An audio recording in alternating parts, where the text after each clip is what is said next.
ये पवित्र पावन महापुराण की कथा बाबा देवाधिदेव महादेव की कृपा से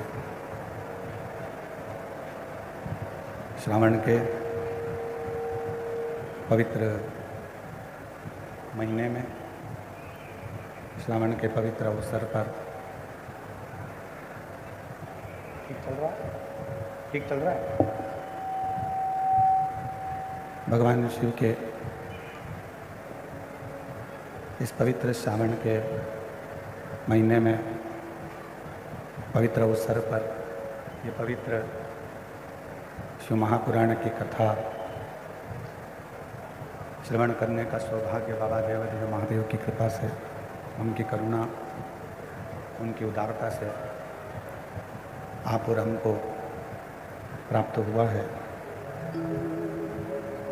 भिलाई नगर के सभी बढ़ा रहे, थोड़ा सा बढ़ा रहा है और माइक सही करो ना, चोंगे जैसी आवाज़ आ रही है, उसमें चोंगे जैसी आवाज़ हो रही है।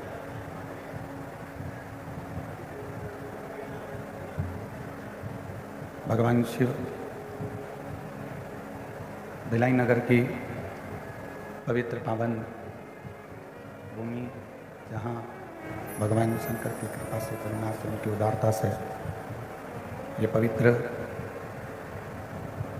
शिव महापुराण की कथा आप और हम श्रवण करने के लिए विराजमान हैं। कथा के मुख्य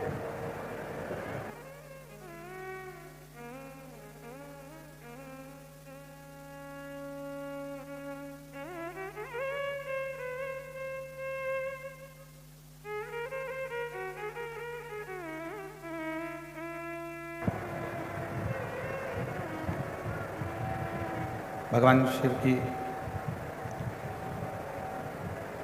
सोमवारी के दिन श्रावण महीने की ये पवित्र पावन कथा भगवान देवाधिदेव महादेव की करुणा और उनकी उदारता से आज छठे दिवस में प्रवेश कर रही है। कथा के मुख्य यजमान बोलबम सेवा एवं कल्याण समिति प्रदेश अध्यक्ष श्री दया सिंह जी भिलाई छत्तीसगढ़ से, एक बार जोरदार ताली बजाकर उनके लिए साधुवाद, जिन्होंने इस पवित्र कथा को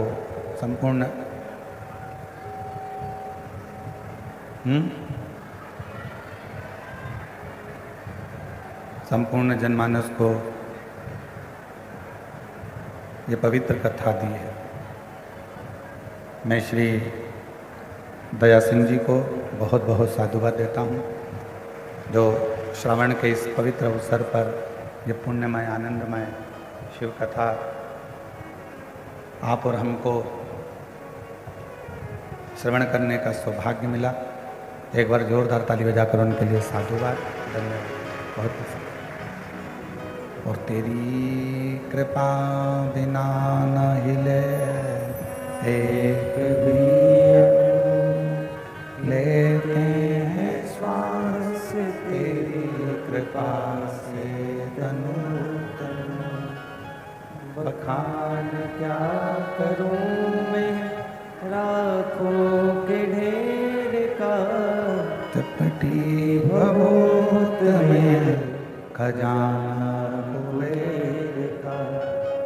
हे गंगाधार मुक्तिवार ओंकार तू, भोले ओंकार तू।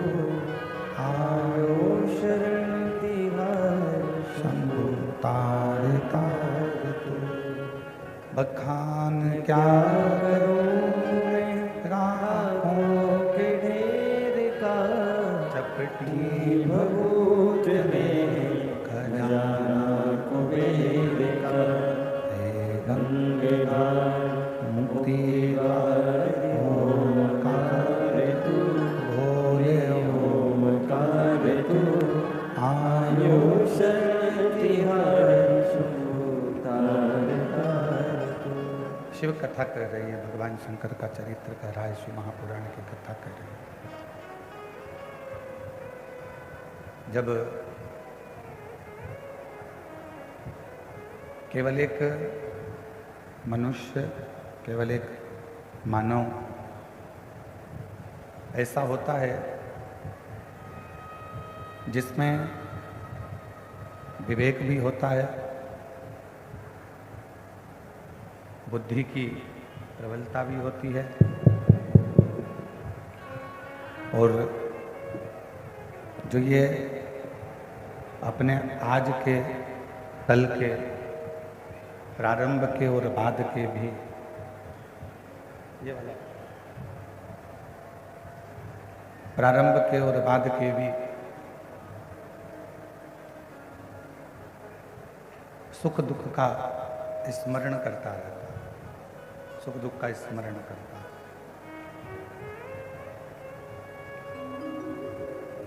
अब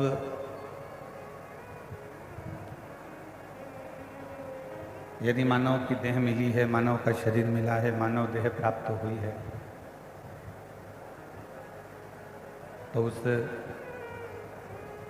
मानव देह में, मानव के शरीर में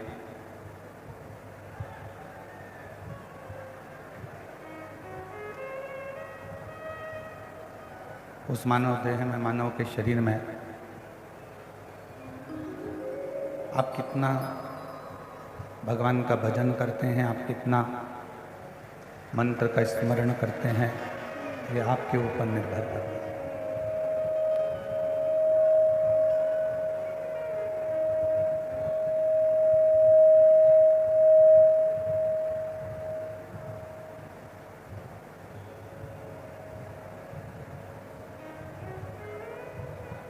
आचार्य श्री विद्यासागर जी महाराज ने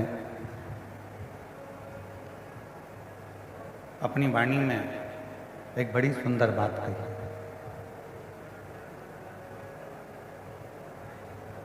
आचार्य श्री विद्यासागर जी महाराज अपनी वाणी में कहते हैं कि आपका मनुष्य देह में मिलना एक दूसरे से ढेरों लोगों से होगा। बहुत लोग आपसे मिलेंगे, बहुत लोग आपके सामने आएंगे, बहुत लोग आपके सम्मुख में आएंगे, बहुत लोग आपसे सामने खड़े होंगे।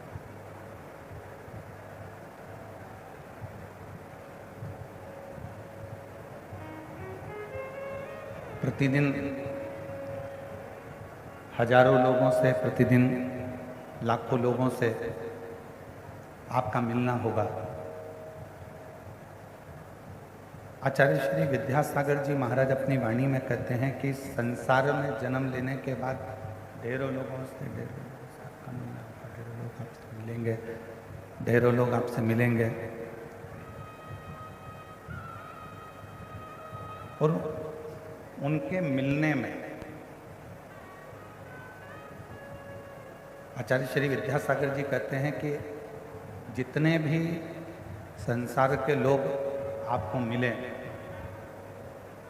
उनके मिलने में आपको उनका केवल गुण ही देखना है, अवगुण कभी नहीं देखना है। आचार्य श्री विद्यासागर जी महाराज केवल क्यों? भोजन करने बैठते हो,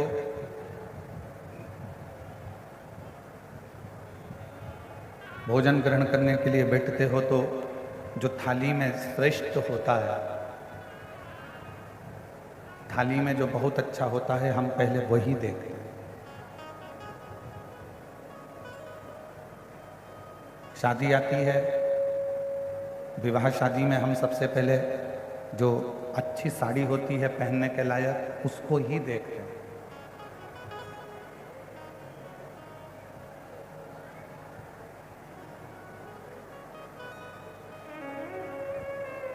पीछे की आवाज खोलो, साइड की आवाज खोलो।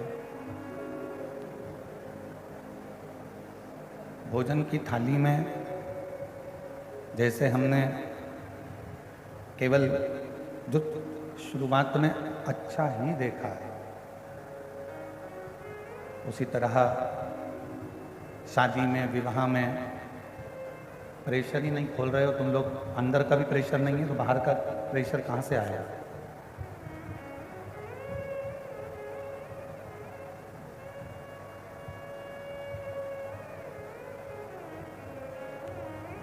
आचार्य श्री विद्यासागर जी महाराज कहते हैं कि जैसे भोजन की थाली में भोजन करने के लिए बैठे तो उसमें सर्वश्रेष्ठ भोजन को देख रहे।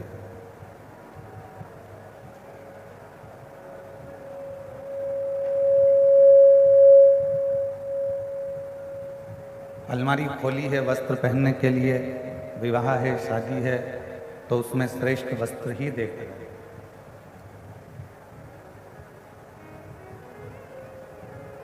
और यदि किसी आसन पर बैठने के लिए जाते हो, सिंहासन पर बैठने के लिए जाते हो, कुर्सी पर बैठने जाते हो, तो वहाँ भी आप अच्छा ही देखकर बैठते हो। उसी तरह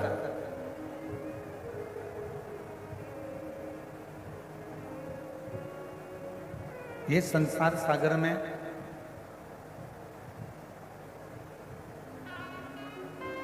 ये श्रेष्ठ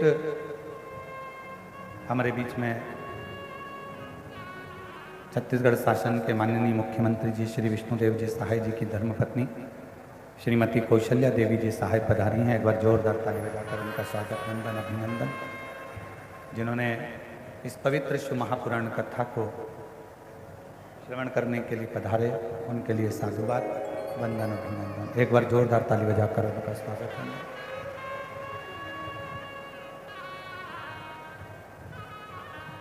तो शिव कथा कह रही है,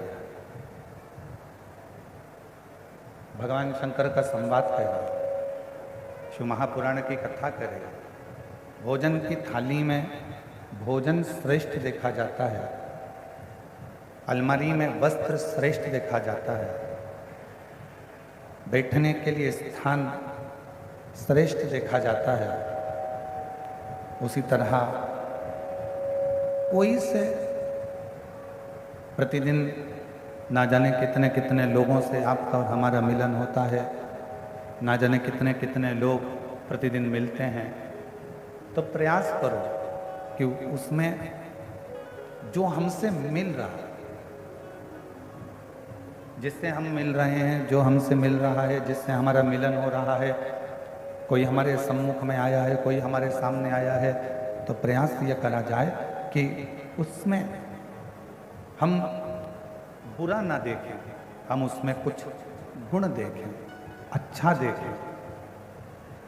और जब हम उसमें से अच्छाई देखना प्रारंभ करेंगे, अच्छा ढूंढना प्रारंभ करेंगे, अच्छा ग्रहण करना प्रारंभ करेंगे, तो आचार्य श्री विद्यासागर जी महाराज अपनी वाणी में कहते हैं कि हमारे जीवन में भी अच्छाइयाँ आती चली जाएगी, श्रेष्ठता आती चली जाएगी। फिर कुछ गलत हमारे जीवन में नहीं रहेगा।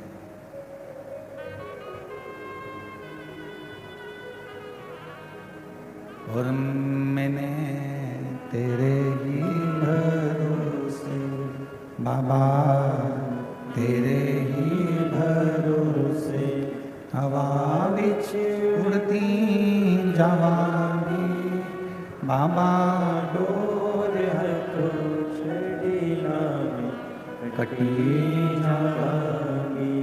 भोले मैं तेरी शंभू मैं तेरी हवा बिच उड़ती जवानी बाबा, डोर हर तो छड़ी नाम कटी जवानी।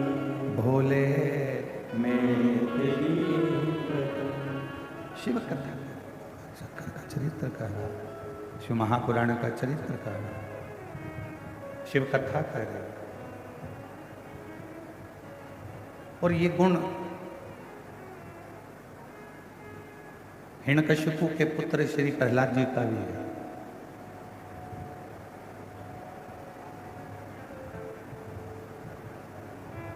शिव महापुराण की कथा में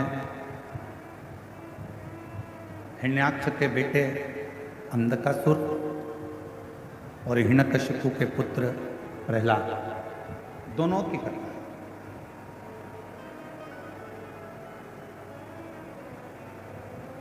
अंधकासुर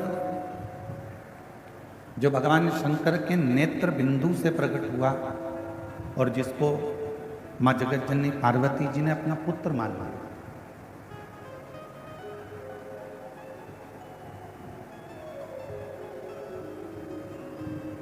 अपने बेटे की तरह मान लिया। और वो पुत्र जब शिव जी के सम्मुख में माँ पार्वती जी, माँ जगत जननी, अम्बा, दुर्गा, भवानी माता, आदि शक्ति जब पार्वती जी के सामने उस पुत्र को लेकर आई तो माँ आदि शक्ति ने जैसे ही शिव जी से कहा कि ये आपका पुत्र है, भगवान शंकर ने कहा इस पुत्र को रखो मती, इसको समुद्र में डाल दो, इसको रखना नहीं है, इसको समुद्र में पटक दो। पार्वती जी ने कहा इसको तो मैंने अपना पुत्र मान लिया और कैसा भी है तो मेरा बेटा, है तो मेरा पुत्र।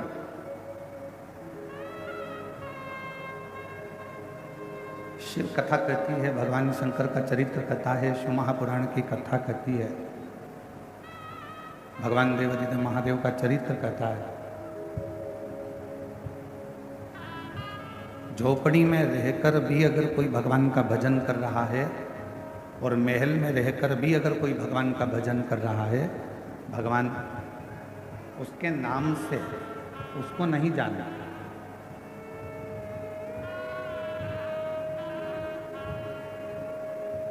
एक कमलेश नाम का हजारों लोग होंगे, विमलेश नाम के भी हजारों लोग होंगे, सुशीला नाम के भी हजारों लोग होंगे, लीलाबाई नाम के बहुत सारे लोग होंगे। हो सकता है लीलाबाई साहू या लीलाबाई शर्मा, विमलाबाई, ओझा, एक नाम के ढेर सारे हो सकते हैं। ओझा भी बहुत हो सकते हैं, साहू भी बहुत हो सकते हैं, शर्मा भी बहुत हो सकते हैं, मिश्रा भी बहुत हो सकते हैं, वशिष्ठ भी बहुत हो सकते हैं।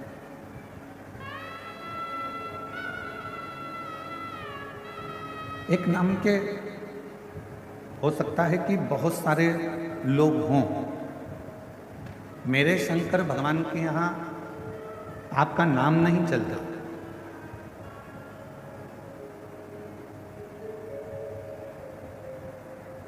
मेरे शंकर भगवान के यहाँ पर तुम्हारे नाम से कोई मतलब नहीं। मेरे शंकर भगवान के यहाँ तो केवल एक ही चीज चलती है और वो चलता है आपके हृदय का प्रेम। आप चाहे झोपड़ी में रहकर प्रेम करो, चाहे महल में रहकर प्रेम करो, वो केवल प्रेम से, केवल प्रेम।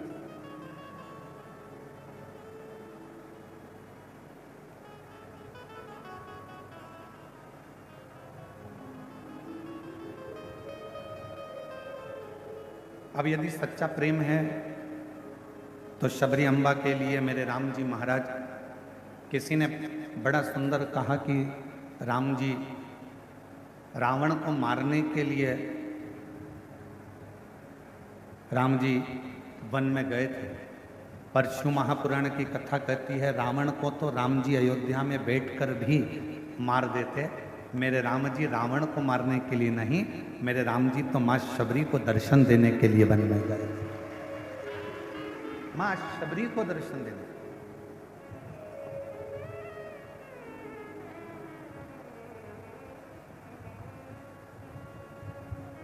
और जिसके हृदय में एक भक्ति का बल होता है, जिसके हृदय में शिव भक्ति समाहित होती है, जिसके हृदय में शंकर भगवान की एक अविरल भक्ति विराजमान होती है, उसके लिए भगवान को उसके दरवाजे तक आना ही पड़ता है। फिर निवेदन करेंगे, पहले कहा आज फिर कहते हैं, यदि आपने शिव जी को एक लोटा जल चढ़ाया है, यदि आपने भगवान शंकर का मंदिर जाना प्रारंभ करा है, तो आपको शिव जी को ढूंढना नहीं पड़ेगा। एक ना एक दिन मेरे शंकर भगवान आपको ढूंढते ढूंढते आपके दरवाजे पर आए। आपको शिव को नहीं ढूंढना।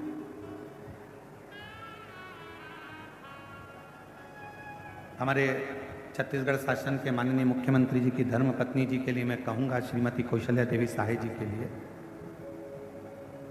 जब भी छत्तीसगढ़ में कहीं कथा होती है दीदी, मैं आपके लिए हमेशा यही नहीं, महाराष्ट्र कथा होती है तो वहाँ भी कहता हूँ, मध्य प्रदेश में हो, चाहे हरियाणा में हो, चाहे पंजाब में हो, चाहे कहीं पर भी कथा हो, मैं ये बात हमेशा कहता हूँ इस व्यासपीठ से कि कहीं पर भी कथा हो छत्तीसगढ़ में, और ज़रूरी नहीं कि केवल कथा का विशाल रूप होगा, बड़ी कथा होगी तो ही पहुँचेंगे।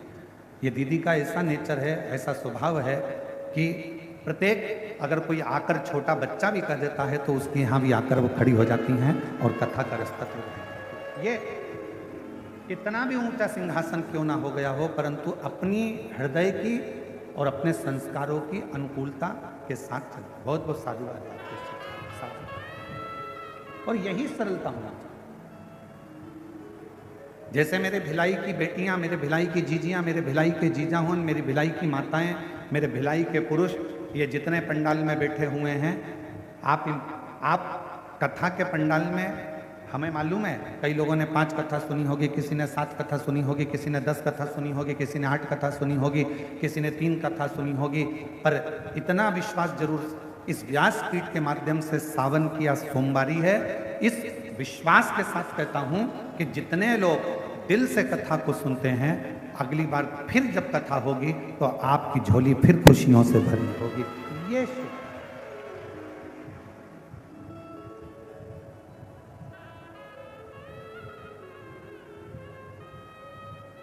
एक बहन जी ने पत्र लिखा, उस पत्र में लिखा, क्या गुरुजी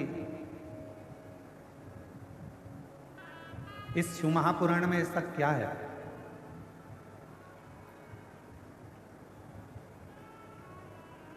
कि दुनिया का व्यक्ति केवल शिव पुराण की कथा में जाकर बैठता है, पंडाल के अंदर, पंडाल के बाहर, टीवी के सामने, मोबाइल के सामने अगर बैठता है और कथा का रसतत्व यदि वो ग्रहण करता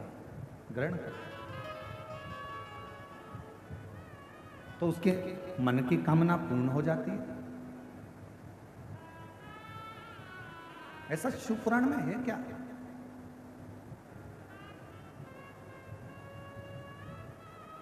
और ये प्रश्न केवल आपका नहीं है, ये प्रश्न स्वयं चंचुला देवी ने भी तुमरुका जी से किया।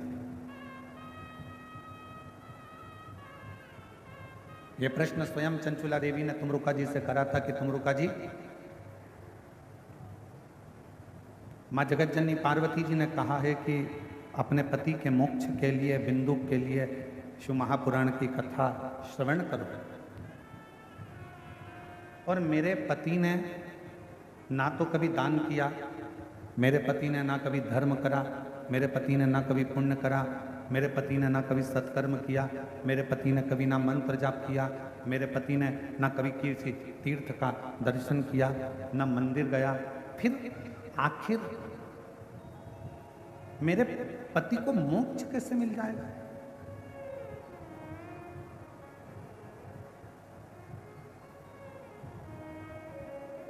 आज हम सुबह जब लिंग पुराण की कथा पढ़ रहे थे तो उसमें एक बड़ी सुंदर बात मिली, और हो सकता है कि वो अब यहाँ कथा से जाने के बाद हम प्रयास करेंगे कि लिंग पुराण की पुस्तक को खोलकर, पुराण को खोलकर एक एक लाइन पर अपनी उंगली चलाते हुए उस बात को आपको भी पढ़ने के लिए हमारे सोशल मीडिया से, हमारे यूट्यूब, फेसबुक पर हम उसको डलवाएंगे, आप पढ़ना।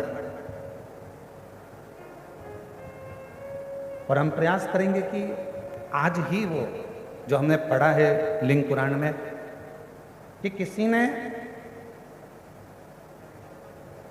गलत भोजन कर लिया, किसी ने गलत कर्म कर लिया, किसी ने गलत कार्य कर लिया, गलत भोजन कर लिया, गलत विचार आ गए, गलत सोच आ गई, गलत दृष्टि आ गई, गलत भाव प्रकट हो गया, उसके बाद भी शिव जी को चढ़ाया गया जल, उसके बाद भी भगवान शंकर को चढ़ाया गया जल उसको फल प्रदान कर देता है। शिव जी को चढ़ाया गया जल उसको फल दे रहा है। आज यहाँ से जाने के बाद उस लिंग पुराण का वो चरित्र, लिंग पुराण का वो चरित्र आपको श्रवण करेंगे, पढ़ेंगे। आप भी पढ़ना, हम भी पढ़ेंगे साथ, और हम उसको यूट्यूब पे डालेंगे, आप उसको पढ़ना आज सोमवारी के दिन। आज सावन महीने का विराम का सोमवार है। आज के दिन लिंग पुराण का वो चरित्र आप भी पढ़ेंगे कि कितना सुंदर वर्णन किया।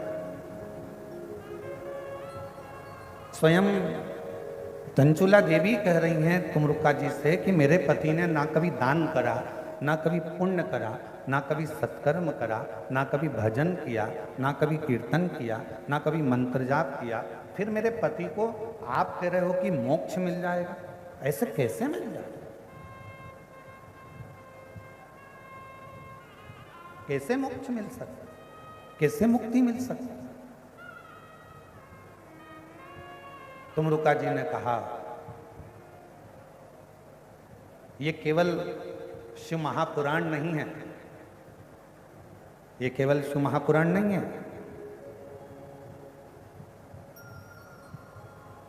तुमरुका जी कह रहे हैं चंचुला देवी ये केवल शिव महापुराण की कथा नहीं है। चंचुला, इस शिव महापुराण के माध्यम से शंकर भगवान की वाणी हमारे श्रवण के द्वारा हमारे हृदय तक पहुंचती है, और हमारे हृदय में, क्योंकि ये पाप का ऐसे होता है, हाथ से इंद्रियों से ये पाप कर्म होता रहता है, ये शरीर के द्वारा, इंद्रियों के द्वारा। और इस इंद्रियों को शुद्ध कौन कर सकता? तो कहा ये आत्मा कर सकता। अब इंद्रियों को शुद्ध जब आत्मा कर सकती है, इंद्रियों को शुद्ध आत्मा कर सकती है, तो सबसे पहले शिव महापुराण की कथा करती क्या है? कथा जब हमारे कानों में से प्रवेश करती है और हमारे हृदय तक पहुंचती है, तो सबसे पहले शिव पुराण हमारे भीतर के जितने पाप होते हैं उन सबको समाप्त कर देती है और पुण्य की ओर आगे बढ़ जाती है। आज के जमाने में फ्रिज उधार मिल सकता है, बोलो जम के मिलेगा कि नहीं मिलेगा? प्रेशर खोलो, प्रेशर अंदर बाहर दोनों साइड का, अंदर का भी खोलिए, बाहर का भी खोलिए। आज के ज़माने में फ्रिज उधार मिल सकता है। आज के ज़माने में अलमारी उधार मिल सकती है। आज के ज़माने में गोल्ड भी, बोलो बोलो जम के, उधार मिल सकता है। आज के ज़माने में मकान भी उधार मिल सकता है। आज के ज़माने में गाड़ी भी उधार मिल सकती है।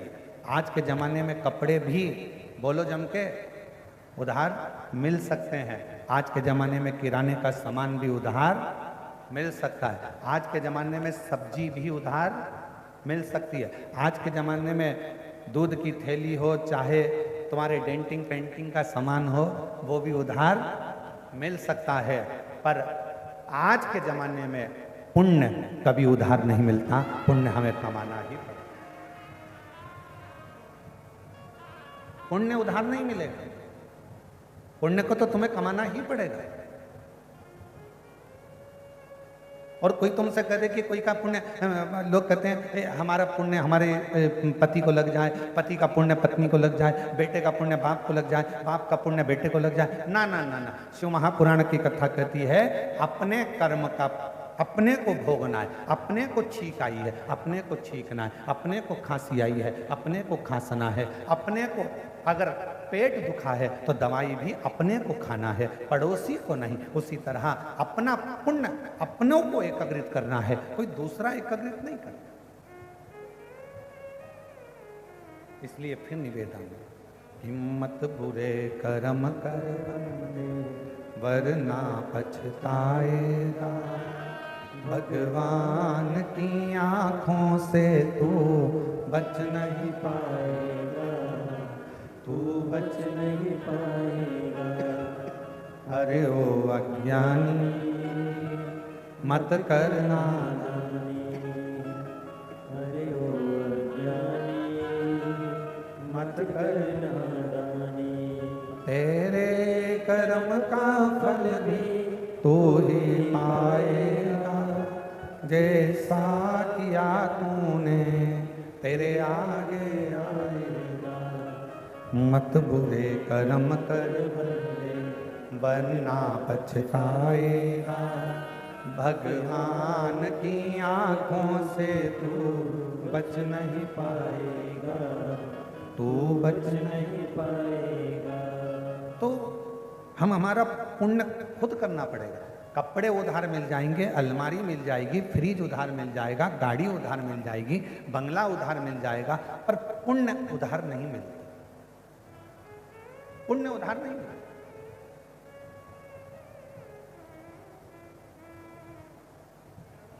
तो माता जी ने लिखा अपने पत्र में कि शिव पुराण में ऐसा क्या है जो दुनिया के लोगों का काम हो रहा है कथा सुनने से। शिव को एक लोटा जल चढ़ाने से लोगों का काम हो रहा है, कथा सुनने से लोगों का काम हो रहा है। आखिर शिव महापुराण में ऐसा है क्या? मेरा बहन जी से निवेदन है, शिव पुराण सबसे पहला काम करती है, अंदर के श्रवण करते ही भीतर के पापों को धो दे।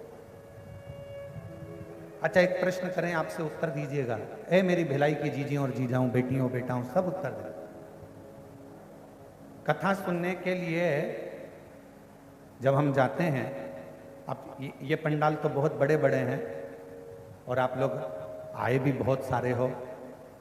कल हमको वो बता रहे थे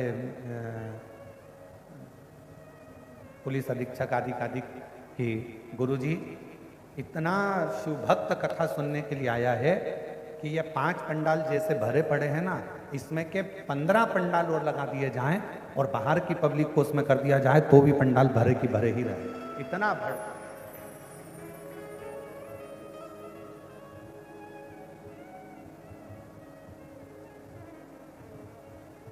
और आप लोग टीवी के माध्यम से, एलईडी के माध्यम से देख भी रहे हो। कल पुलिस के अधिकारी बंदूक कर रहे थे कि जितनी पब्लिक बाहर है, जितने 5 पंडाल जो भरे हैं, ऐसे 15 पंडाल और लगा दिए जाएं तो उसमें भी भक्त ऐसे ही भरा है। इतनी भगवान शंकर की इतनी बड़ी, तो क्या है शिव भक्त? जैसे अब इतने बड़े पंडाल में तो चप्पल पहनकर भी आप लोग आ जाते हो, चप्पल भी साथ में रख लेते हो, पर दूसरी जगह कहीं कथा सुनने जाते हो छोटे से पंडाल में या अन्य मंदिर के अंदर, तो चप्पल मंदिर के अंदर ले जाते हो क्या? नहीं ले जाते ना, बाहर।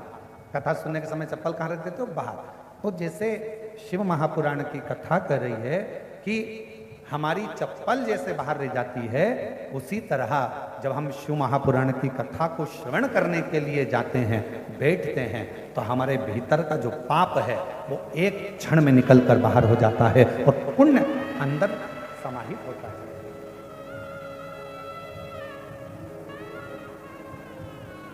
शिव महापुराण में ऐसा क्या है?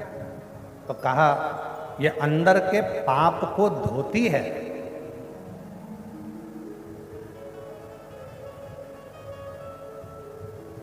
अंदर के पाप को समाप्त करती है और फिर पुण्य को प्रकट करती है। एक पत्र है,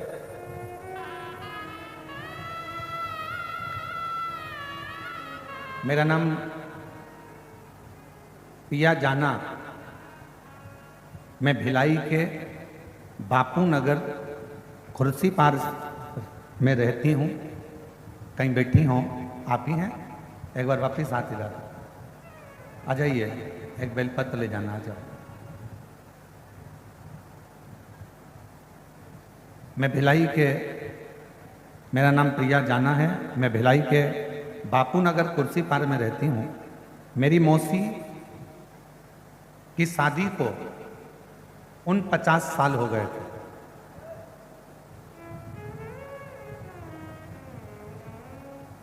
और 49 साल तक उनके घर में संतान नहीं हुई। अब 50 साल जिसकी शादी को हो गए हो, उसके घर में संतान होगी? अरे जम के तो बोलो जरा, आवाज नहीं आई उधर वालों। होगी? हमारे मौसी को 49 साल हो गए थे, उनके यहाँ बच्चा नहीं था। और 49 साल में बच्चा नहीं हुआ। मेरी मौसी को सभी जगह के डॉक्टरों ने मना कर दिया था कि बच्चा नहीं होगा। गुरुजी, मैंने मेरी मौसी से कहा पंडित प्रदीप मिश्रा सीहोर वाले बोलते हैं, आंकड़े के जड़ का कमर में बांधकर पशुपति नाथ का व्रत करो। मेरी मौसी बोली, अब मेरा तो मासिक धर्म भी नहीं आता, तो बच्चा कहां से हो? अब तो मैं मासिक धर्म भी नहीं आता, और मासिक धर्म नहीं आता तो बच्चा कैसे हो सकता? मैंने अपनी मौसी से कहा, मौसी, वो सीहोर वाले महाराज जी कहते हैं, अगर विश्वास पक्का है ना और शिव महापुराण की कथा कहीं पर भी बैठकर सुनोगे ना, बाबा देगा जरूर। मौसी, अगर मासिक धर्म नहीं आता तो क्या हुआ? आप एक बार आंकड़े की जड़ तो बांधो, एक बार पशुपति व्रत तो करो। और मैं अपनी मौसी को, जिनकी शादी को 49 साल हो गए थे, मेरी मौसी को मैंने आंकड़े की जड़ बंधवाई, पशुपति व्रत करवाया और बाबा की कथा टीवी के सामने बैठकर सुनवाई। बाबा, क्या सही में मेरा शंकर इतना सुनता है? और 50 साल में मेरी मौसी के घर में बाबा की कृपा से 25/7/2025 को 50 साल के बाद संतान की प्राप्ति हुई। शादी के 50 वर्ष के बाद पुत्र की प्राप्ति हुई है। अब ये लाइन आप भी बोलिएगा, तेरी कृपा का कब किस पर होगा, जरा हम पर कर दो, जरा सी हम पर कर दो। तेरी कृपा का क्या है भरोसा, कब किस पर होगा, जरा सी हम पर कर दो, जरा सी हम पर कर दो। जिस पर भी हो गई तेरी। इनकी मौसी के घर में बच्चा हुआ है। एक बार जोरदार ताली बजाकर स्वागत करिए साधु का। जिस पर भी हो गई। अब जरा विचार करिएगा, शायद मेरी बहनें जितनी बैठी हैं, मेरी जीजियां जितनी बैठी हैं, मेरे जीजा जितने बैठे हैं, आप लोगों के भीतर इस बात का आश्चर्य होता होगा, क्या 50 साल शादी के होने के बाद क्या औलाद हो सकती है? क्या होगी?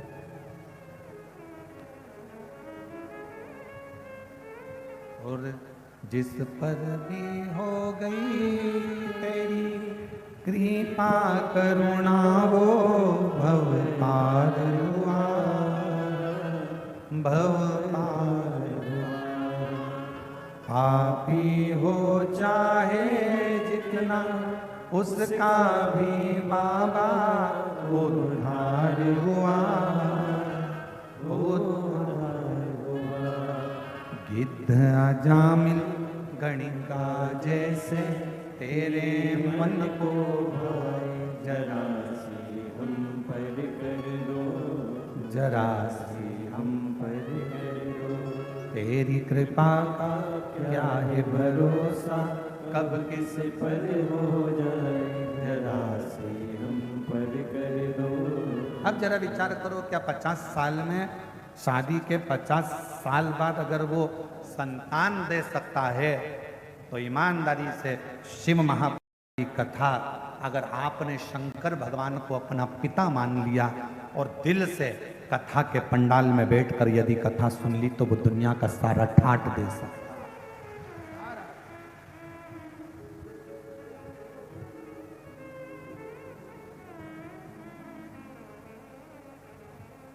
ऐसा दुनिया का कौन सा दुख है जिसको मेरा शिव नहीं काट सकता? प्रेशर बढ़ाओ, प्रेशर अंदर का। ऐसा दुनिया की कौन सी तकलीफ है, ऐसा दुनिया का कौन सा कष्ट है जिसको मेरा शिव नहीं काट सकता? नहीं काट सकता। दुख, अगर परमात्मा ने दुख दिया है तो दुख कटने का उपाय भी परमात्मा ने दिया।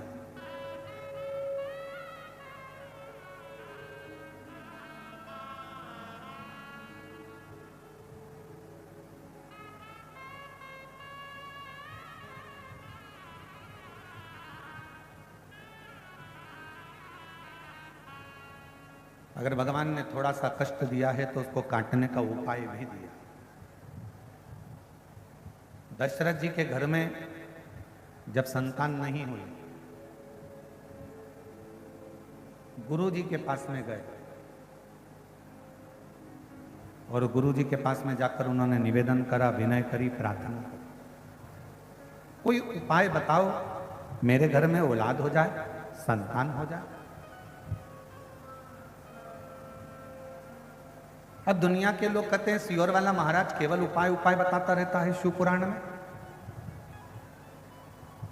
केवल सियोर वाला महाराज नहीं,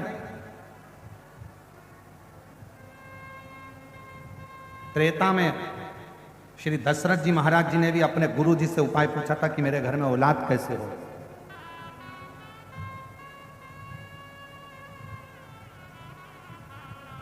भगवान कृष्ण ने द्वापर में पूछा था अपने गुरु जी से कि मेरे घर में औलाद कैसे होगी।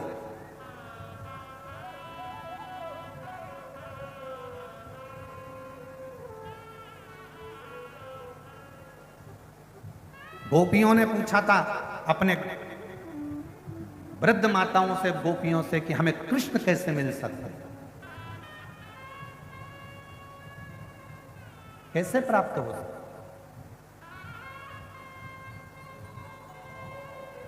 शिव महापुराण की रचना वेद व्यास जी से किसी ने पूछा कि आपने शिव पुराण की रचना करी क्यों है, किस लिए करी है।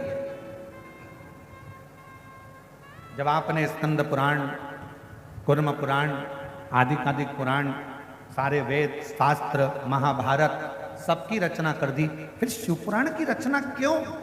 तो वेद व्यास जी ने कहा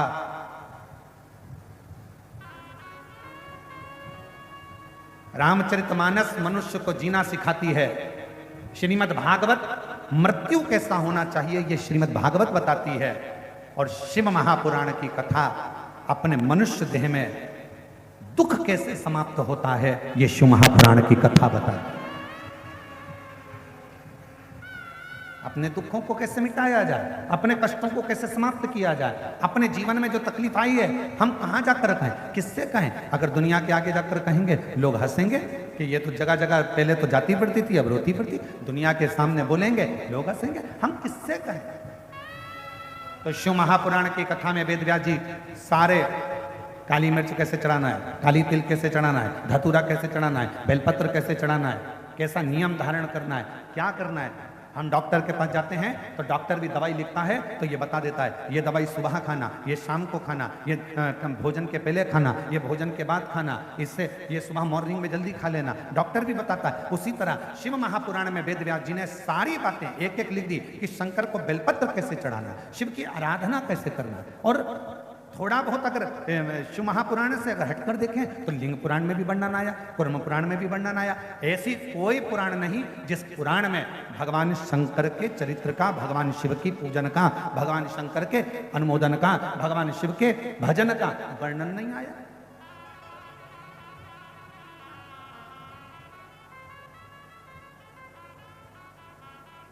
शिव की प्राप्ति है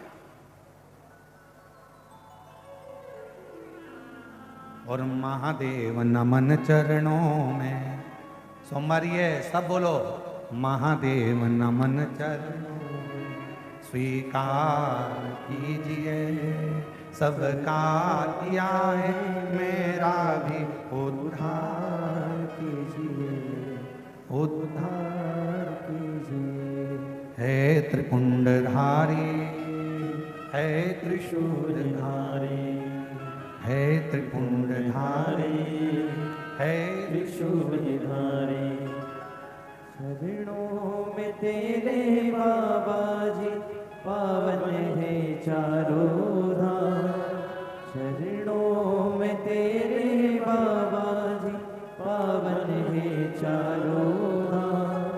तेरी देव करते वंदना हो जय सीताराम। तेरी देव करते वंदना हो जय सीताराम। हो जाए पूरी कामना, हो जाए पूरी कामना।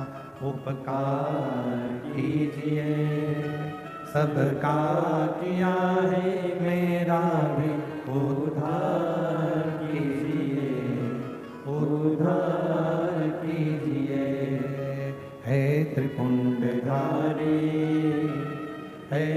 त्रिशूलधारी है त्रिपुंडधारी है त्रिशूलधारी। भगवान शिव की कथा करिए। शिव महापुराण में वो शक्ति है, शिव महापुराण में वो बल है, शिव महापुराण में वो आनंद है जो हमको एक बल प्रदान करता है।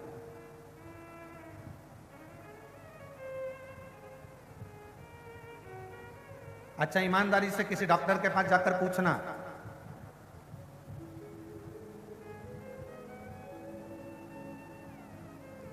खाने से बीमारी होती है क्या? डॉक्टर से जाकर पूछना पहले अच्छे से, क्यों साहब खाने से बीमारी होती है क्या? कोई विद्वान डॉक्टर से पूछना, वो बताएगा खाने से बीमारी नहीं होती, बीमारी काय से होती है। तो कहा पचता नहीं है, बीमारी उससे होती है, पच नहीं रहा।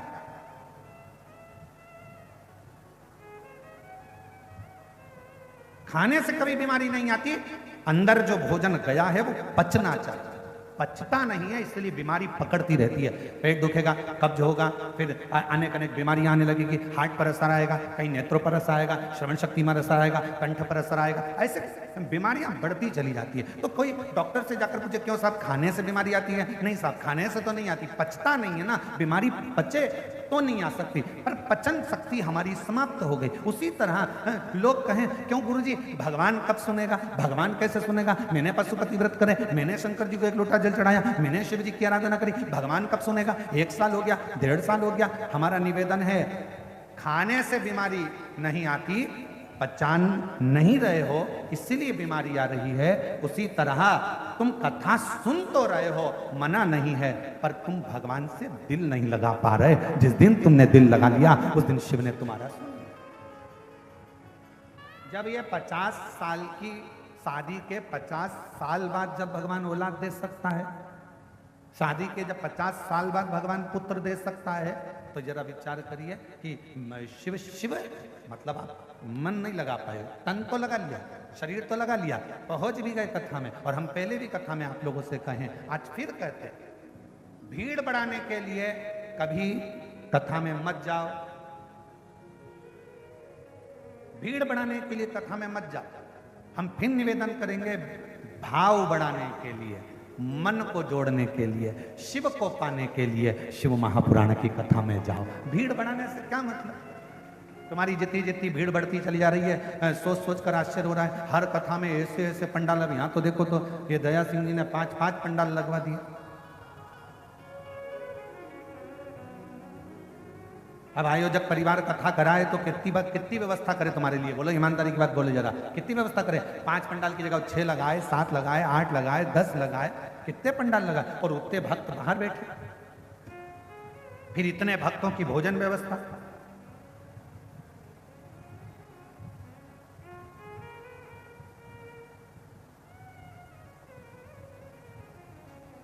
कल हमने पूछा था कि कितने लोगों का भोजन चल रहा है, तो जो कल आए थे वो रात्रि को मिलने के लिए, वो बता रहे थे लगभग 1.5 से 2 लाख लोग सुबह से लेकर शाम तक में भोजन कर रहे हैं। इतना भोजन भंडारा चल रहा है, इतना भोजन भंडारा,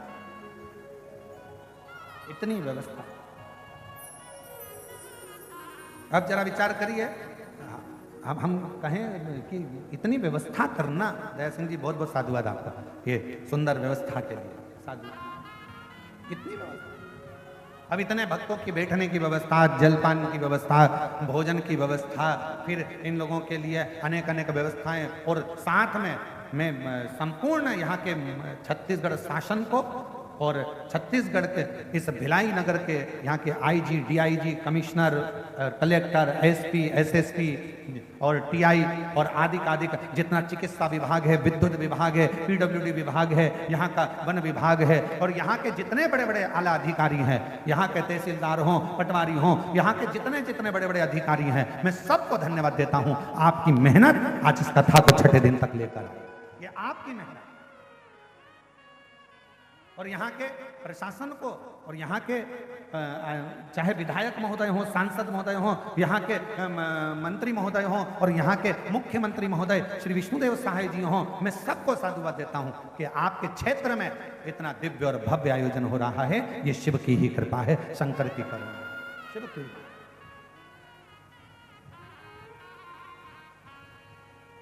एक हृदय शिव के प्रति कितनी व्यवस्था करेगी, कितनी।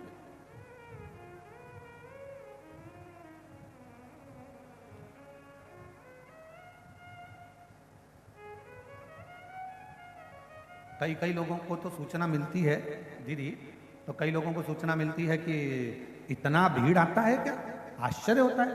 और जब वो पंडाल में पहुंचते हैं और भक्तों को देखते हैं तब लगता है कि शिव केवल कैलाश पर नहीं है, शिव केवल काशी में नहीं है, शिव केवल उज्जैनी में नहीं है।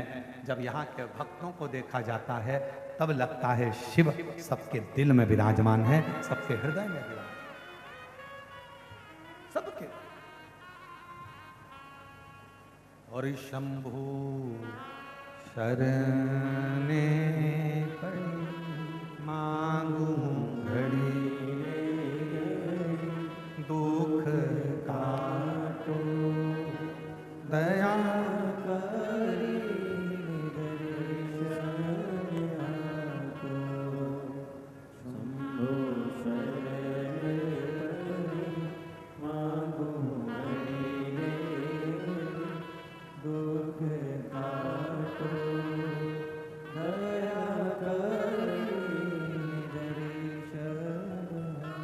हमारे बीच में श्री राम गोपाल जी गर्ग जी IPS सब अपनी पुलिस महानिरीक्षक दुर्ग रेंज IG से यहाँ पधारे हैं। मैं आमंत्रित करता हूँ कि आप आकर व्यासपीठ का पूजन करें। एक बार जोरदार ताली बजाकर उनका साधुवाद। जो इतने बड़े औहदे पद पर होने के बाद भी अपने संस्कारों में समावेशित हैं, आनंदित हैं और वही आनंद के साथ इस व्यासपीठ का पूजन भाव के साथ में करने के लिए पधार रहे हैं। एक बार जोरदार ताली बजाकर उनका साधुवाद। शंभु शरणे मांगू घड़ी, दुख काटो दया करी, दर्शन आपो। शंभु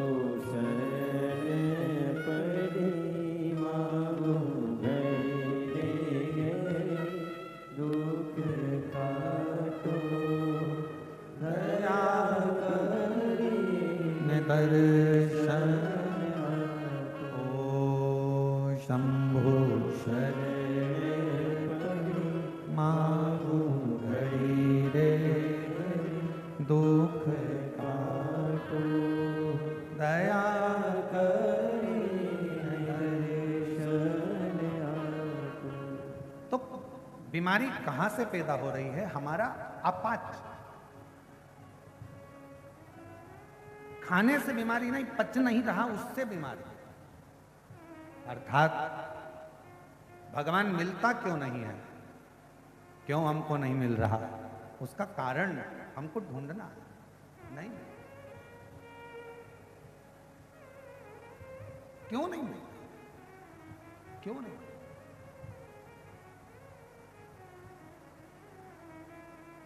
शिव कथा कह रही है, भगवान शंकर का चरित्र कह रहा है, तुमरुका जी का चरित्र कह रहा है। और तुमरुका जी स्वयं चंचुला देवी से कहते हैं, चंचुला शिव पर विश्वास, शिव पर भरोसा और शिव पर दृढ़ता, यह हमें सुख प्रदान करे। जाओ देवादिदेव महादेव के दरवाजे तक, शिव महापुराण की कथा तक यदि आप पहुंचोगे, शंकर भगवान के द्वार तक यदि आप पहुंचोगे, शिवालय तक यदि आप पहुंचोगे, भगवान शंकर की अविरल भक्ति को यदि धारण करोगे, तो एक ना एक दिन शिव भी आपके दरवाजे तक आपका दुख मिटाने के लिए जरूर जरूर।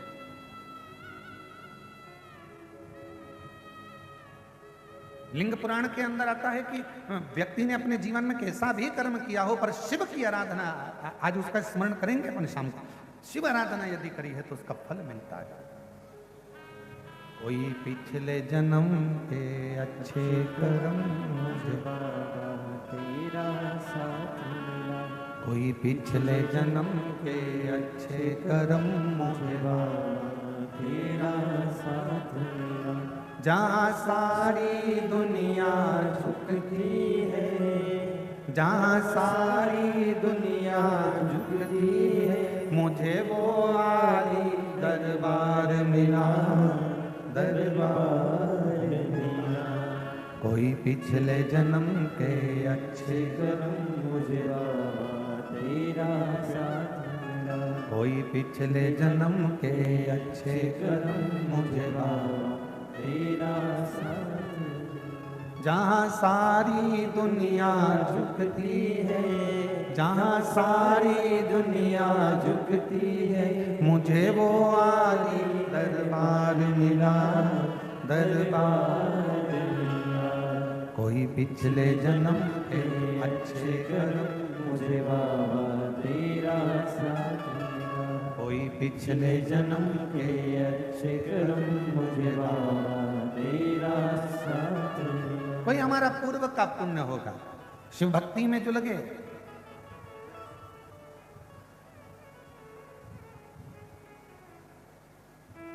शिव आराधना में जो लगे,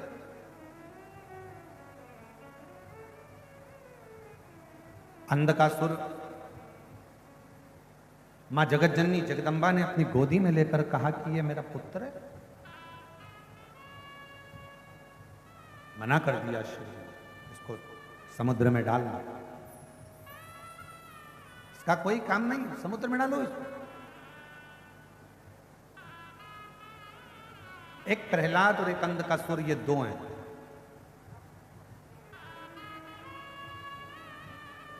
हिरण्याक्ष का पुत्र है अंधकासुर।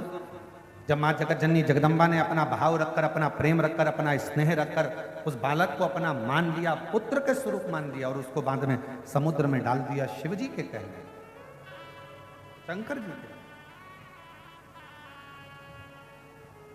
और समुद्र में डाला, और वह बालक समुद्र के अंदर हिरण्याक्ष के पास में आ गया। हिरण्याक्ष ने उसको पाल पोस कर बड़ा करा, बरहा उतार हुआ, हिरण्याक्ष के प्राण गए, अंधकासुर की सत्ता स्थापित हो गई। और अंधकासुर जब अपनी सत्ता में आकर विराजमान हुए, अंधकासुर जब विराजमान हो गए, उन्होंने तप कर कर भगवान ब्रह्मा जी से वर प्राप्त किया।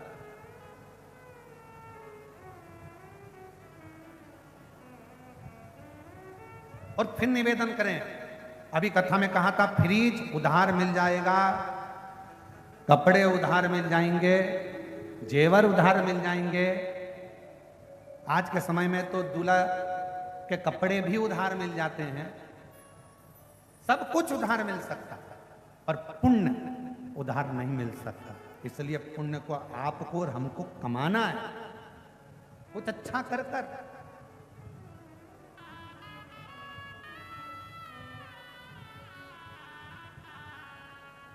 कुछ अच्छा कर्म कर कर,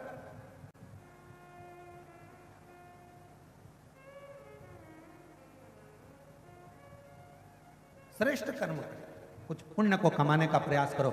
शिव महापुराण की कथा कहती है पुण्य कमाने का स्थान बताया गया है। कहाँ स्थान? तो कहा पुण्य कमाने का स्थान है, आपके पास में धन नहीं है, पैसा नहीं है, वैभव नहीं है, आपके पास में अगर धन नहीं है और कहीं पर अगर कोई अच्छा काम हो रहा है तो उसमें ऐसा करना, अपने हाथ को थोड़ा सा आगे बढ़ाकर उस अच्छा करने वाले का साथ देना प्रारंभ करना, पुण्य आपके खाते में आना प्रारंभ हो।